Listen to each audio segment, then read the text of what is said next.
Stop. Don't buy that Pix package or all access. Wait, what? Yep, don't click add to cart until you check out our new deals page at both WagerTalk and Sports Memo, where you can find all the latest offers, promotions, and coupons available all in one place. These deals are updated daily and can be found by clicking deals in the nav at WagerTalk or Sports Memo, going to wt.buzz/deals, or scanning the QR code on your screen.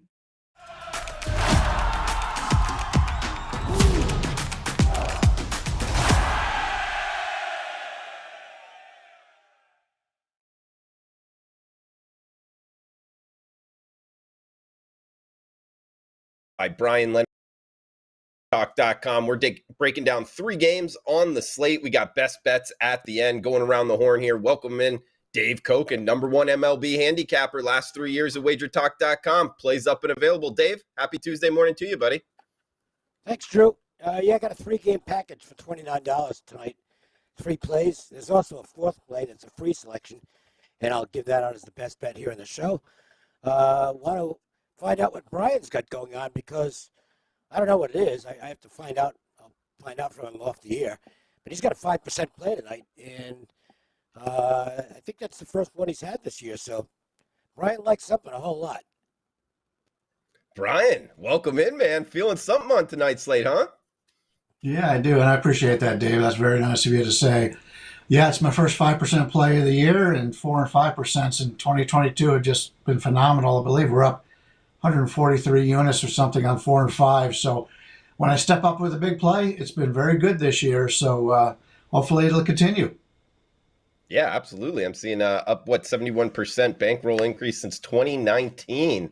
Good stuff. Check them out. WagerTalk.com. Brian Leonard's experts page. Dave Koken with the multiplay pack as well. So guys, let's get after the card here. Starting in the AL East, a good one. Toronto Blue Jays, New York Yankees, 7.5 the total. Kikuchi versus Severino. Severino, Dave, we're seeing the Yankees pretty heavily favored here. -175, as high as -180 out there. Are you liking anything Jays and Yanks tonight? Well, I mean, if you look at this year's numbers, you make a case for Severino against Kikuchi, and the Yankee bullpen is very strong. So I think the number's justified. Now, one thing to exercise caution with is that Kikuchi is off his best start of the year, and he's pitched well at Yankee Stadium in his tours of duty in the American League, previously with Seattle.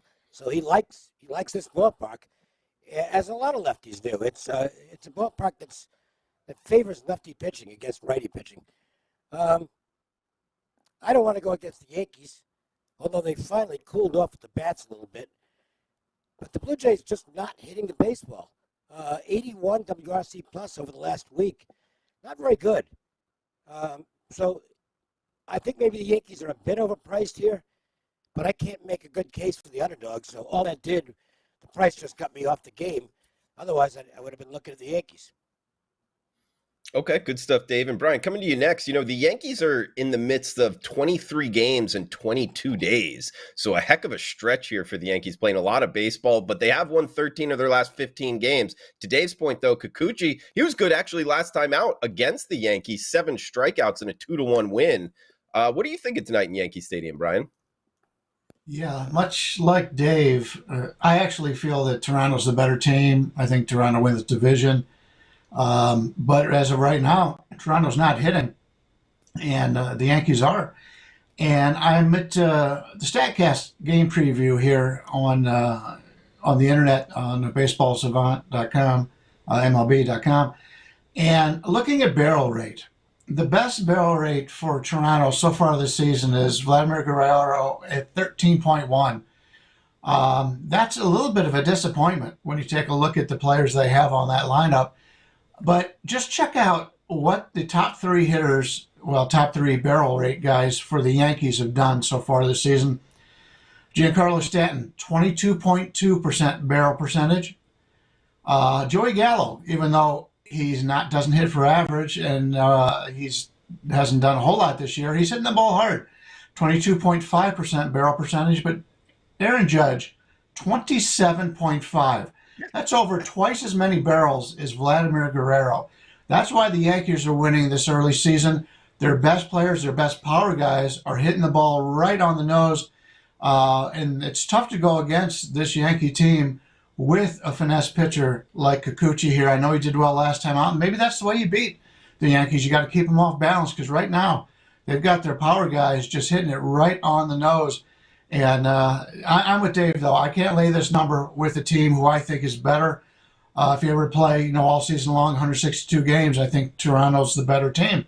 So to get them in this price range is the way I would like to look. But the way they're playing right now, at least offensively, I can't do it.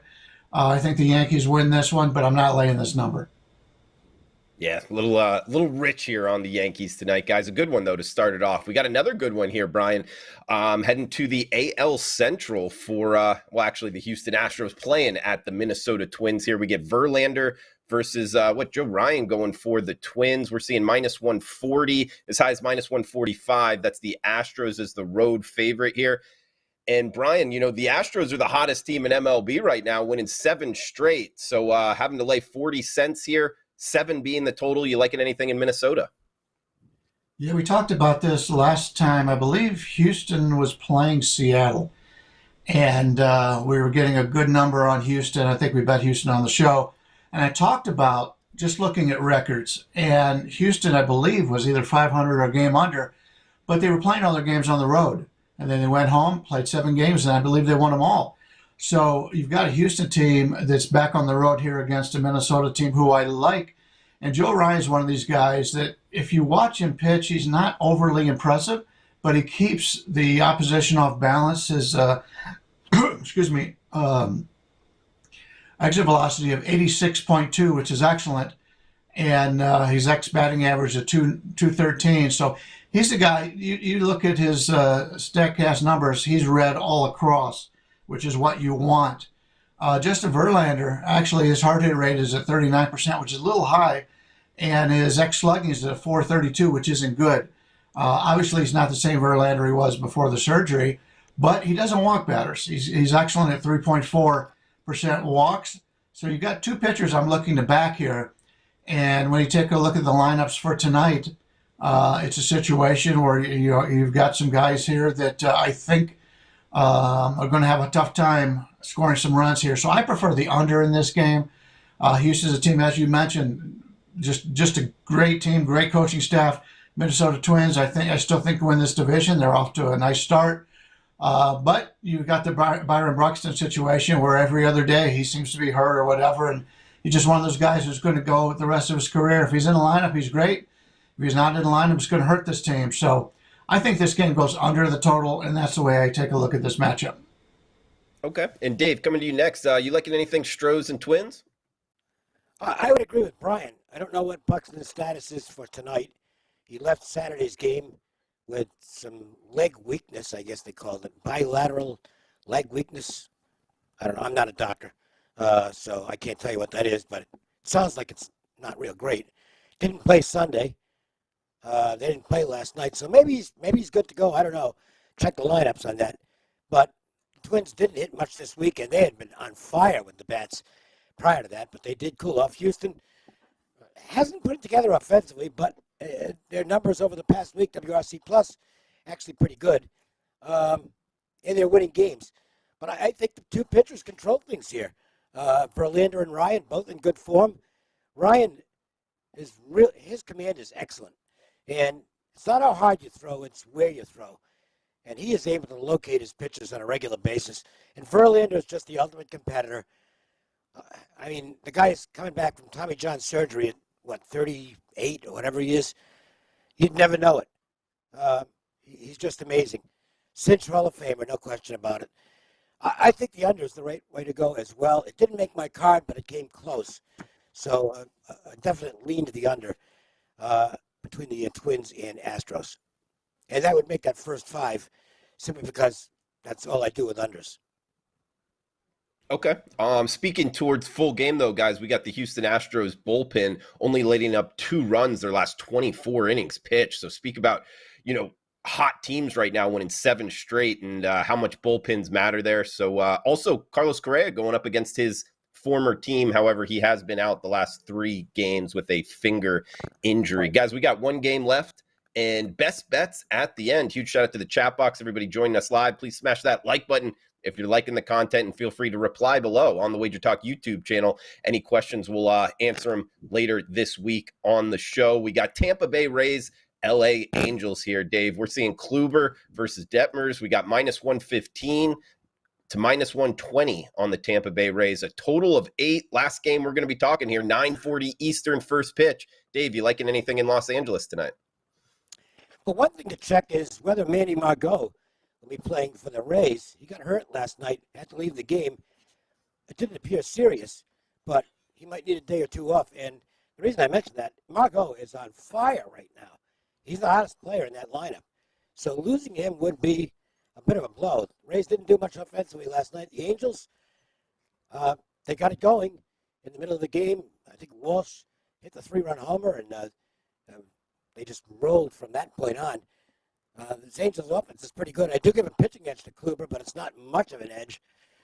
But these are games I don't like, because when I have the pitching favoring one side, even if it's small, and the offense favoring the other side, my tendency is just to eliminate those games very quickly, because you've got two converging theories.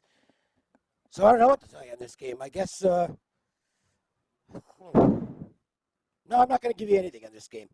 I'm just going to pass. I'll give you a best bet that I actually am betting in a moment. So I'll leave this one alone. Just a minute away from that. And Brian, coming to you last year, we got Kluber on the hill. 7 strikeouts his last time out against Oakland in only 6 innings.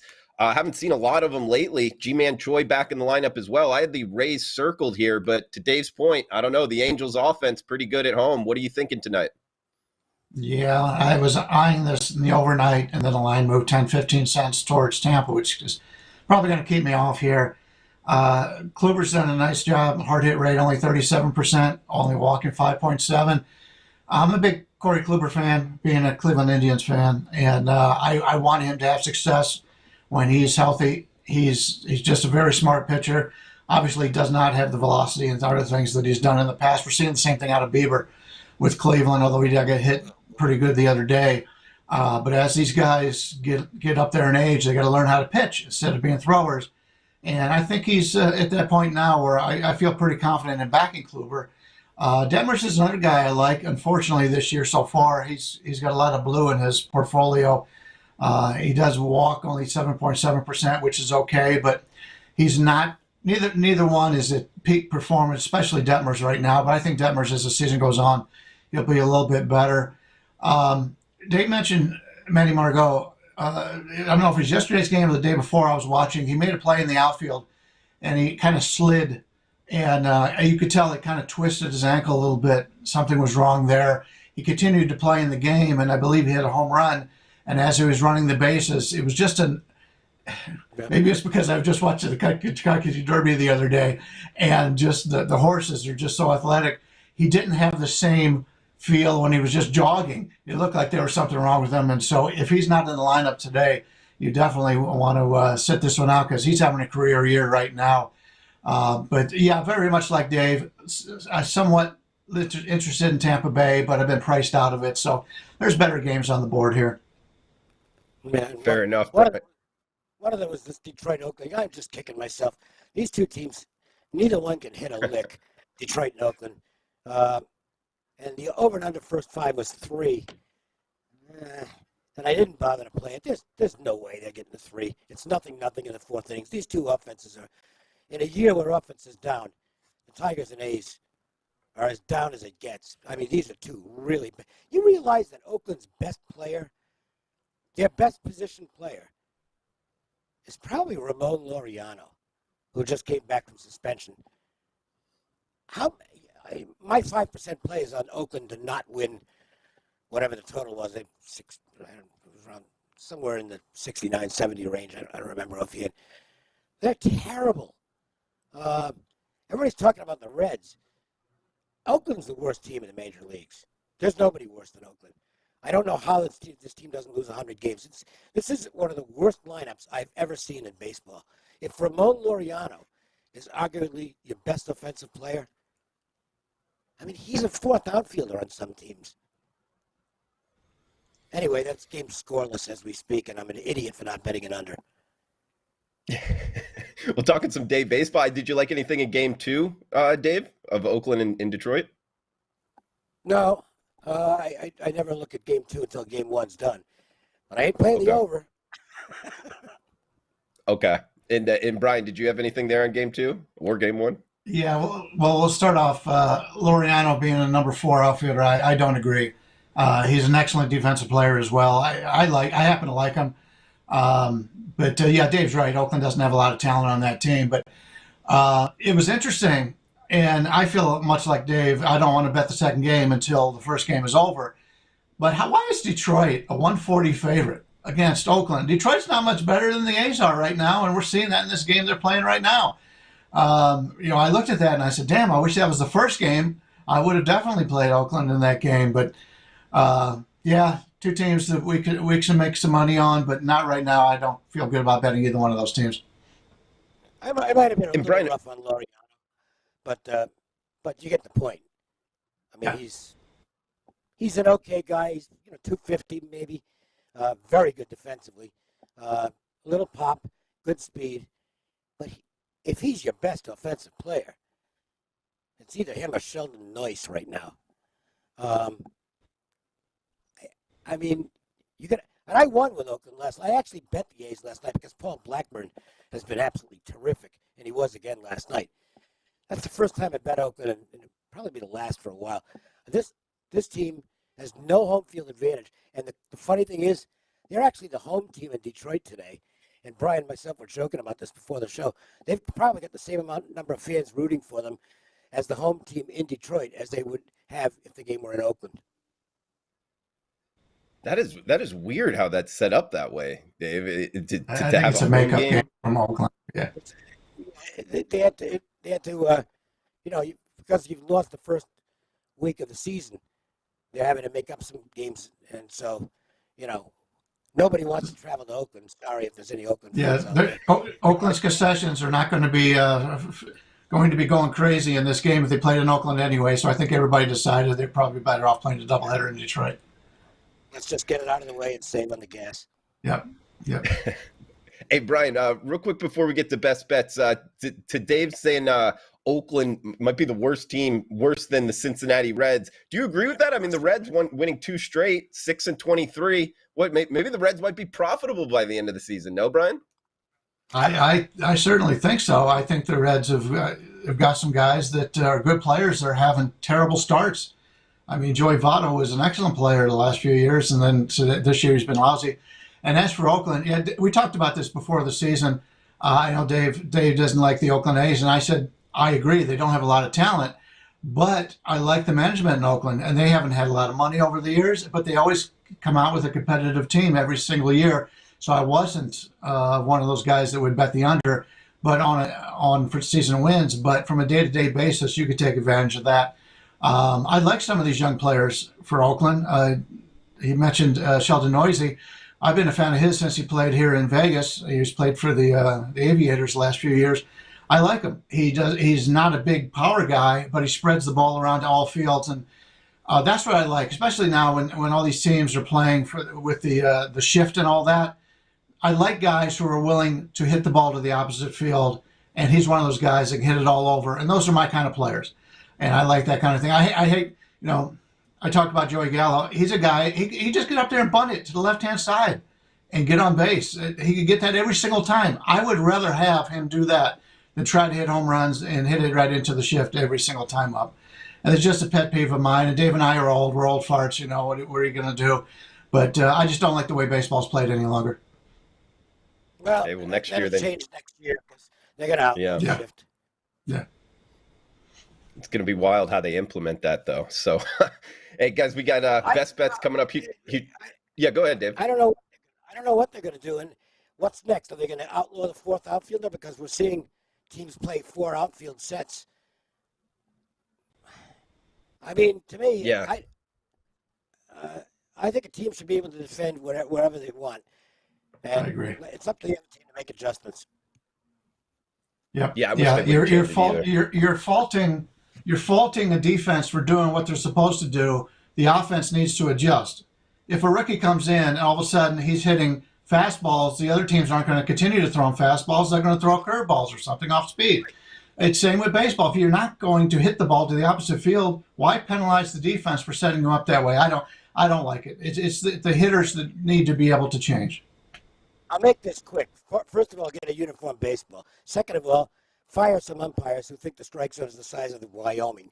And thirdly, in 1968, they raised the mound. And they had to because the game was going wild offensively. Nobody could get anybody out. In 2022, you've got pitchers all over the game now who are like 6'5" and 240 and throw the ball a million miles an hour. I think they need to consider lowering the mound again. Physically, the pitchers have, forget the shift, forget the umpires, the biggest reason runs are being suppressed, it's not the baseball either, is that the pitchers physically have an advantage. You're that big, and you're coming over the top from a mound that high. That is a big edge for the pitchers, and they're taking full advantage of it. So I think that's the first thing they should consider, lower the mound 3 inches. Interesting take there, Dave. Yeah, I and also on the shift, Brian. I heard Jazz Chisholm for the Marlins talking about it, and he was saying, it takes a while. The skill of bunting is something you have to work at. So it takes guys, an off season or two to get better at it. And if you watch Chisholm, he's pretty good at it now, and teams don't shift on him as much. So I think that they should just keep it like this. And after another off season, more guys will get that talent and use that in the game more. Well, when your minor leaguers are being taught to do that, they'll take the place of these major leaguers that are only in it for their stats and they're looking for the home runs. If they teach down in the minors how to bunt, how to shoot to all fields, those guys will take the positions of the guys in the majors, and then the guys in the majors will realize, hey, wait a minute, I was making $20 million a year. Now nobody wants me. Yeah. And it's a flow between pitching and hitting for the history of Major League Baseball. So you get you just got to react, and some of these guys just aren't reacting. I will say that Jazz Chisholm is a bad example, though, because Jazz Chisholm has an incredible work ethic. I mean, this is all I've heard since he arrived. He wants to be great. He really wants to be great, and he works at it at all aspects of his game at a level that most guys don't. So what he said is accurate, but I don't think a lot of players are willing to give what Jazz Chisholm gives on a daily basis, not just in the games, but getting prepared for the games. I'm a big fan of his. I like guys like that. That trade is turning out to be phenomenal for both teams because Chisholm is becoming a big star in Miami, and Zach Gallen is an absolute stud for the Diamondbacks. Good stuff, Dave. I like it, guys. We got best bets coming up. Huge shout out to the chat box. We got Nathan Cantor in the house. We got Eric saying he's needs some late night degenerate specials. Buck G in the house. Jeffrey as well. All you guys, thanks for joining us. Hopefully you enjoyed the takes there on what baseball should do, and hopefully find some winners right now for best bets. We got Brian Leonard, 5% up and available. Check him out. Brian Leonard is his experts page, WagerTalk.com. He's made big bucks with these 5%, and it's first of MLB this season. So check them out, WagerTalk.com. Brian, what do you got for best bets, man? Dave was talking about playing unders in the first half, and I think I found one here. We're going to take a look at the Boston and Atlanta game. Kyle Wright was a first-round pick, and he never lived up to his potential. You take a look at him this year. He's one of the best pitchers in Major League Baseball. His StatCast is all red, going over from hard hit percentage all the way over to walk percentage. He's just been very good. He's living up to his reputation from when he was younger. And Garrett Whitlock, he's got to be the biggest positive out of the Boston Red Sox this season. The offense is struggling all season long. Garrett Whitlock, a reliever, at one point he was going to be the closer. He was the closer last year when Barnes struggled. Now he is clearly the best pitcher on this staff. Just tremendous numbers. His xWOBA 235, strikeout percentage of 35.8, walk percentage of 4.9. That is tremendous. And you're getting two teams right now. Atlanta's just, even though they've got Acuna back, they haven't really put it together offensively. They're a team with some talent, and they've been doing very good defensively. And and from the pitching standpoint. But the Red Sox, other than Rafael Devers and J.D. Martinez and Verdugo's been pretty good, they just have not hit. And Trevor Story, I mean, Trevor Story going from Colorado, an area where they're just happy to have a major league sport in that city, now comes to Boston. And anytime one of these, you saw the same thing out of Francisco Lindor going from Cleveland to the Mets last year. He's getting a lot of pressure in Boston. He's being booed, and he should be. He just has not hit well. His xWOBA is 287, ex-batting average 207, slugging 318. He hasn't played well, and a lot of that goes from playing in a major market. And we see this every single year out of these teams, these players that either go free agent or are traded to a major market. I like this game under the first 5. It is low, but I think these two pitchers are going to dominate. So give me the under in the first 5 between Atlanta and Boston.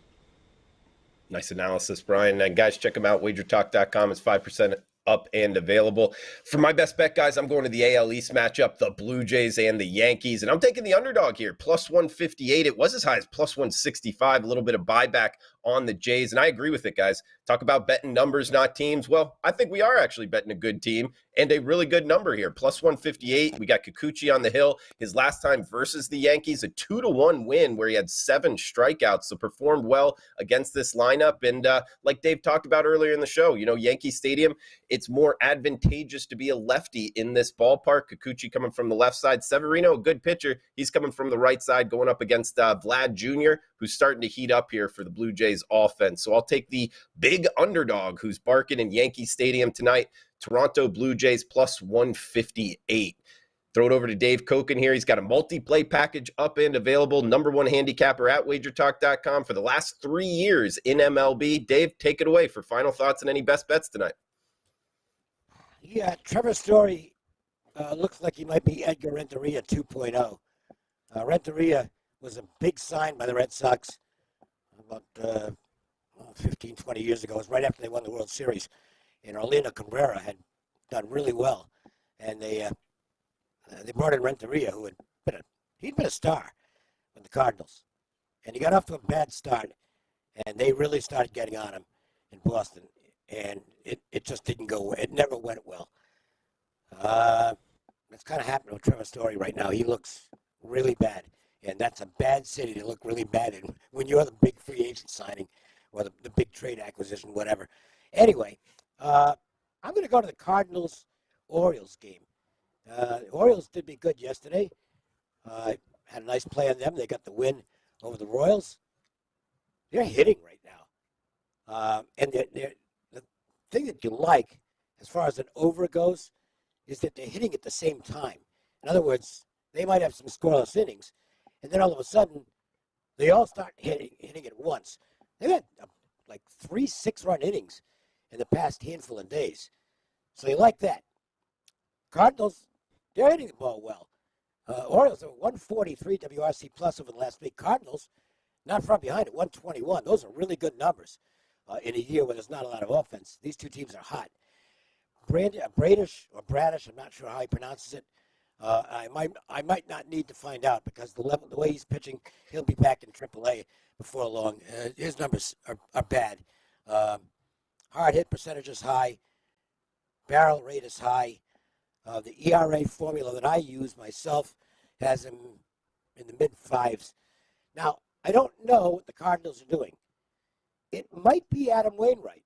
Now, he's on the COVID list, but if he gets 2 negatives, he could be activated for tonight's game, I guess. That's the way I'm reading it. Or the Cardinals will go with a bunch of relief pitchers, and one of the names I saw mentioned was Angel Rondon, who might get called up in this game. He had a cup of coffee with them last year, and let's just say his control is an issue. If it's him, I don't know if it's going to be him, but if they go with an opener, there's a good chance it's him. I think you get runs here, and the important kicker is that it's going to be hot, it's going to be humid, it's a nasty. I hate that weather myself, but I guess they're used to it in the gateway city. But hot and humid, that favors the offense and leads to favorable home run conditions tonight at St. Louis. So I took the over 8 in this game. There was some over 7.5. I think consensus now is over 8 at even money. And I'm going to go with that game over and see if these two, right now, very good offensive teams can keep it going tonight. Dave, we got a comment here that I think you'll like after best bet recap here, guys. We got C. James saying, Dave, you need to write a baseball book. And if you're looking for a title, On the Mound by Dave Koken. I like that one, Dave. No, I'm not a writer. All right. Well, good stuff there, C. James. Thanks for chiming in. Nathan saying he likes the panel. Yeah, go ahead, Dave. Nobody buys books anymore anyway. They don't. Book sales. Fair enough. Are there any bookstores? I don't even know if there's a bookstore in Las Vegas anymore. Honestly, don't know the end. There used to be a bunch. I don't know if they even. Gamblers Book Club. Gamblers Book Club. You can get all your sports betting stuff down there. Okay. Well, you can get it all online. So. Pretty much. Check it out if you're in town, guys. We got the. Say that author is not one of the occupations you want to, unless you're really good and can write fiction, or political nonfiction, I guess. But I don't have that kind of talent. I'm a very pedestrian writer. So somebody wants to write the book for me, I'll dictate it to them, but they'll have to pay me substantially in advance, and nobody's going to do that. All right, guys, we got best bet recap here. Blue Jays plus 158 for me. We got Brian Leonard, Red Sox, Braves, first 5 under 3.5. Little reduced juice there at minus 105. And Dave Koken, Orioles, Cardinals over 8. So, guys, that does it for the show. Huge shout out to everybody joining us live. Again, guys, feel free to chime in below, reply in the YouTube section here. Any questions, feel free to fire away. We got Brian Leonard, you see it right there in the middle, guys. 5% play up and available. Dave Koken in as well. So, guys, we will be back tomorrow, same time, same place. Come back and join us. Please smash that like button. Best of luck with your bets. Hey, thanks for tuning in. And you know who's on tomorrow? Ariel Epstein. She's been cooking with those K-props. She's really good. If you haven't watched the Wednesday editions, make sure and watch tomorrow. She's a rising star. Good night. Tuesdays is known as $2 Tuesdays at WagerTalk.com and SportsMemo.com, where you can get the hottest handicappers, best bet, or daily package for only $2.